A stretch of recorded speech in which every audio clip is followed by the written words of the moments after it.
Megan has obviously some problems with her gluteus medius. It's her muscles in her hips. Her IT band is tight. Her glute medius muscles are weak and not working right. Her hip flexors are overutilizing, and her lower tummy muscles not working right.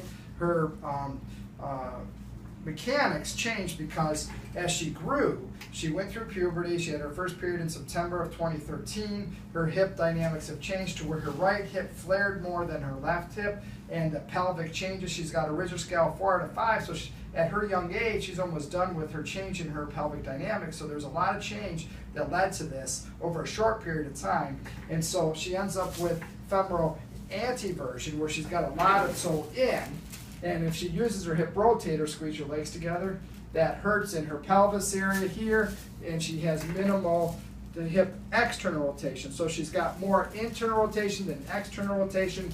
And so with that femoral anteversion, the angle of the way her thigh bone connects into her pelvis and acetabulum is part of the issue with the tissue in the tushy. So then the hip rotators get involved, and she has a short right leg, a 2 millimeter low left sacral base with a 6 millimeter iliac crest lowness and a 6 millimeters low femur with about a 35-degree lumbo-Ferguson angle with a slight posterior displacement of the center of gravity of her back, which then puts more pressure through the posterior sides of her hips, and that all adds up to trouble with a capital T that stands for tushy, okay? So this area needs to get stronger, but she has to engage the brain when she does her exercises to coordinate that. Her tummy, her lower ab muscles, and transverse abdominis has to engage with her glute medius and maximus to control this and disengage her hip flexors and back so she's not dominating with her hip and flexors and erector spinae. So it's all in the manner in which she does her exercises. She has very poor control of her side planks. She has very poor control of her lower abdominal muscles. So she needs to really train the muscles to allow them to function better, to go through the proper mechanics of her core.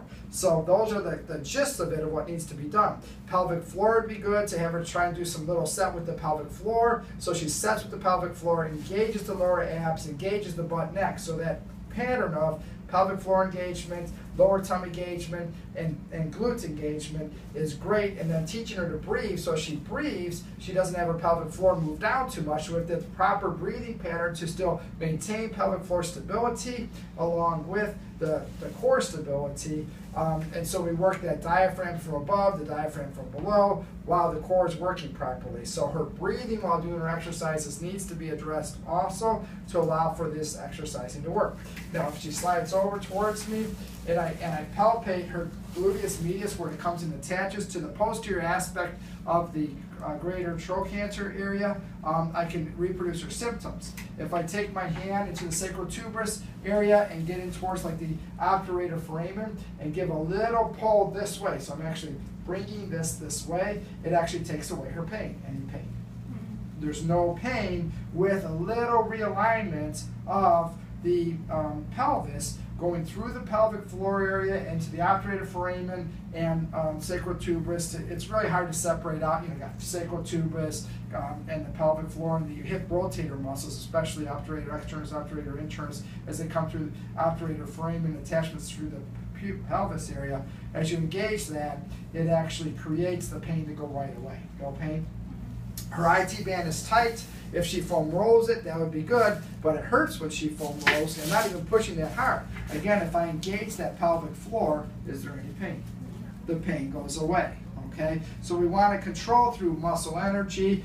You can realign muscle energy, myofascial release. Make sure her sacrum is moving right, L5, L4, lumbar spine's in alignment, and nominate is rotated okay, but at the same time, after all that is balanced, make sure that you work that fascial release of the pelvis through the sacrotuberous ligament so that the stress is taken off, any pain at all. Okay? And sometimes we use kinesio taping, so I'm going to do a little kinesio tape for her glutes and her lateral hip by giving her sort of like a little butt lift that may actually help her hip feel better as a tactile stimulation to allow her to feel a little bit engaged and have more core stability through these few strips of tape. So I'm going to use a big strip that goes across like this, and maybe one other strip that comes up like this, and hopefully that'll start to make her hip feel better too.